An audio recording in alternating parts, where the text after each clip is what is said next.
Selamat pagi atau selamat siang, selamat sore Bapak Ibu Proktor atau guru mapel Bahasa Indonesia dan Matematika yang akan melakukan simulasi PISA dengan menggunakan aplikasi motivasi PISA yang sudah diberikan.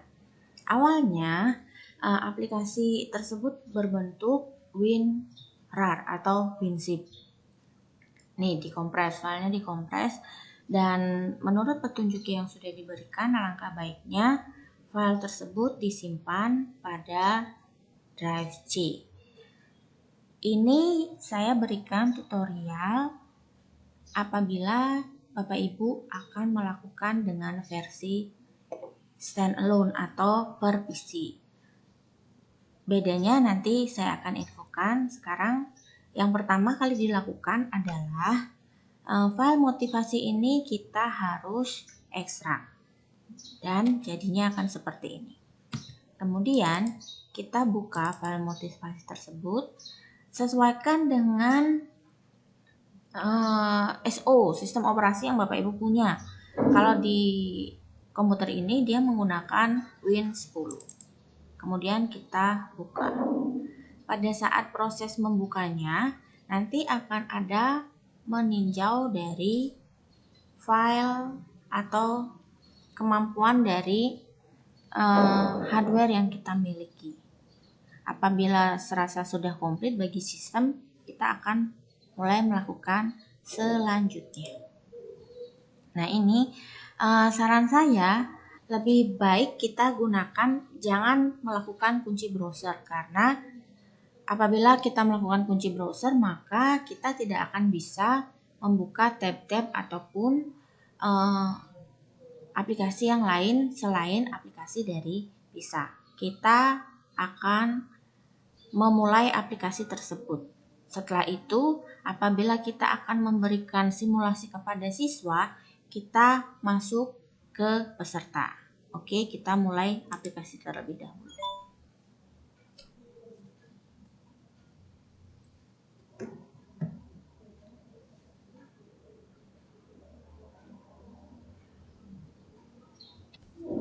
Sistem sedang berjalan. Mungkin ini proses loadingnya setiap komputer itu berbeda-beda. Apabila file yang di copy itu sudah aman, dipastikan begitu dia proses loading itu tidak akan mengalami masalah.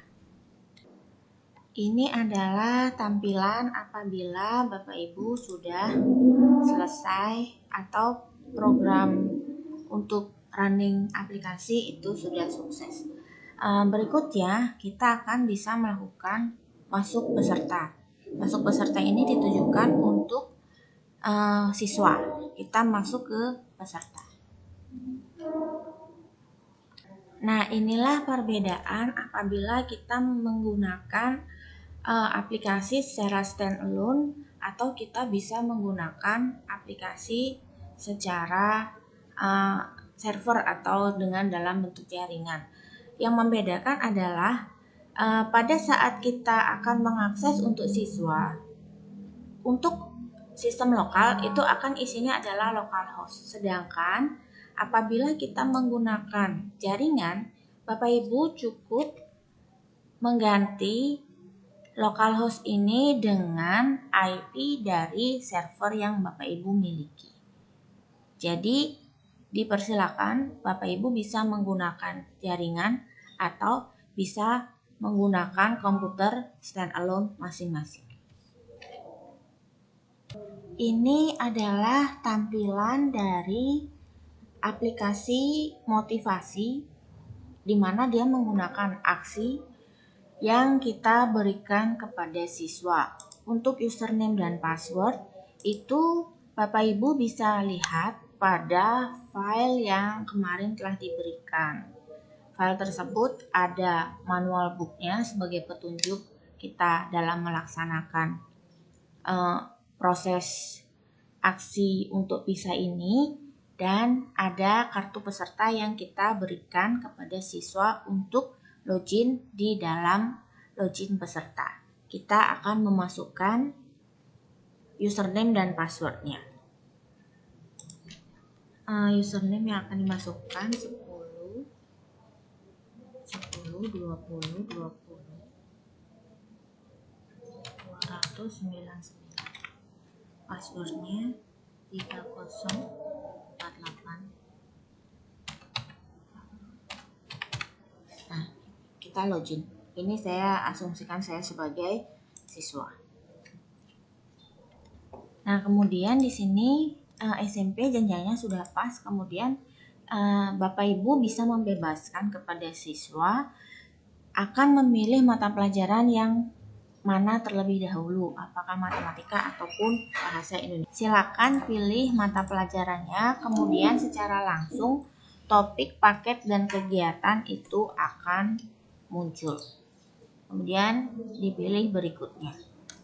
Pada saat siswa sebelum menjawab soal, di sana ada beberapa macam petunjuk yang harus dibaca terlebih dahulu dari pemanfaatan tools yang sudah diberikan, dan ada beberapa aturan yang digunakan untuk menjawab soal.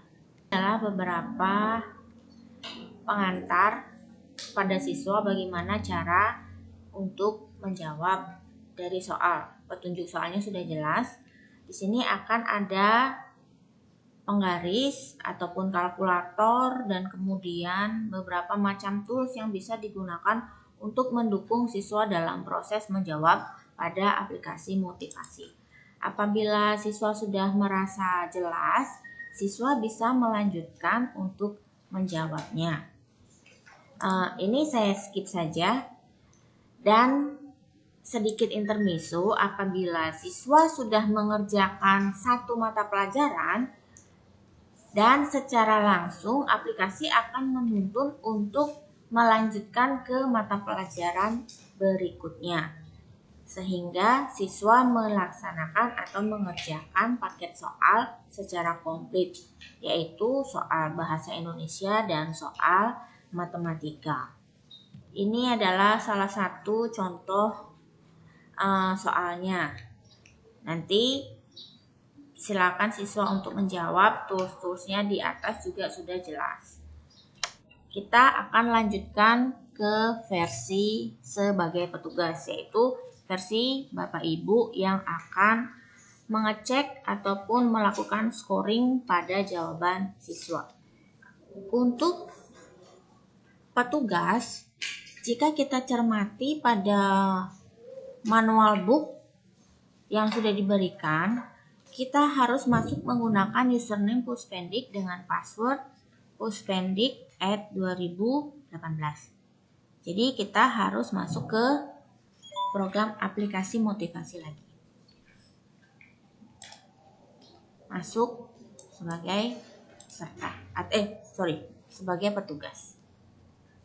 Ini adalah tampilan web untuk login sebagai petugas. Kita isikan sesuai dengan manual booknya, kemudian kita lakukan login.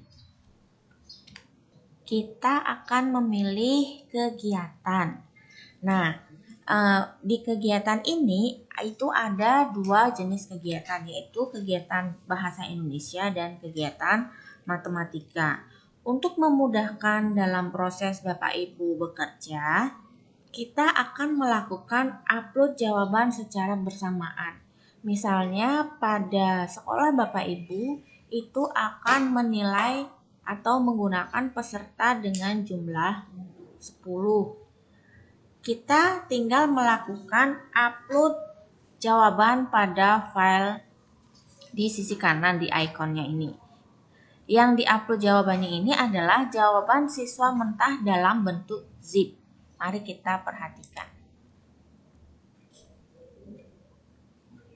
Ini adalah file berkas yang akan kita upload. Pilih berkas. Berkas itu akan ada di file motivasi yang kita gunakan. Dia berada pada C. Kemudian motivasi. Kemudian pilihlah ekspor, kemudian lihat di hasil bukan hasil penskoran, tapi di jawaban. Dia berada, saya ulang sekali lagi. Ada di ekspor, kemudian jawaban, pilih aksi sekolah. Nah, inilah file yang akan kita uploadkan pada kegiatan tersebut. Kita open. Kemudian kita uploadkan. Secara langsung, berarti Bapak Ibu akan melakukan penscoring pada jawaban siswa dengan sejumlah upload file yang Bapak Ibu lakukan. Kemudian kita akan melakukan penilaian dengan klik penilaian. Kita akan melakukan scoring.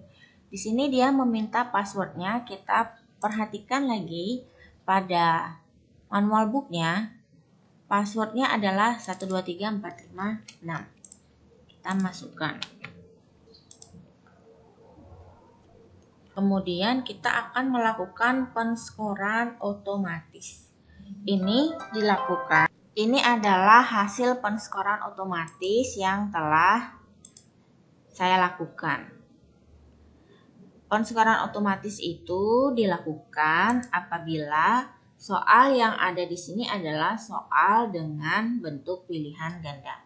Sementara untuk soal dengan option esai atau dia menuliskan atau mengetikkan sendiri jawaban, telah ada petunjuknya bahwa siswa tersebut harus dinilai sesuai dengan indikator scoring yang telah ditentukan. Nah, ini adalah salah satu contoh jawaban siswa. Kemudian kita lihat pedomannya. Pedomannya sudah ditampilkan dengan jelas bahwa untuk kode benar 1, salah 0, dan tidak menjawab 9.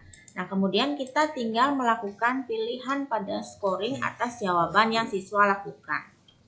Misalnya ini dia benar, saya pilih 1. Dan selanjutnya kita lakukan hal yang sama seperti contoh soal ini untuk soal-soal berikutnya. Nah, bisa diperhatikan apabila dengan kode soal yang telah kita berikan scoring secara manual, maka pada jumlah scoring ini akan terlihat satu persatu. Ini artinya satu siswa untuk satu file yang kita periksa. Kalau seandainya Bapak Ibu menguploadkan jawaban siswa 10, nanti di sini akan ada 10 dan Bapak Ibu akan melakukan scoring untuk kode soal ini sejumlah 10 peserta. Begitu selanjutnya. Tugas Bapak Ibu sebagai petugas adalah Bapak Ibu harus mengecek jawaban siswa secara tuntas untuk kode-kode soal semuanya ini. Sampai pada saatnya jawaban siswa itu muncul semua dalam warna biru. Ini full semua biru. Setelah itu kita akan melakukan ekspor hasil penskoran. Jika kita sudah melakukan ekspor hasil penskoran, maka file yang kita dapatkan nanti adalah dalam bentuk file Excel. Infonya akan terlihat seperti gambar berikut ini. Nah, kemudian kita bisa mengambil file Excel ini pada C export di jawaban siswa.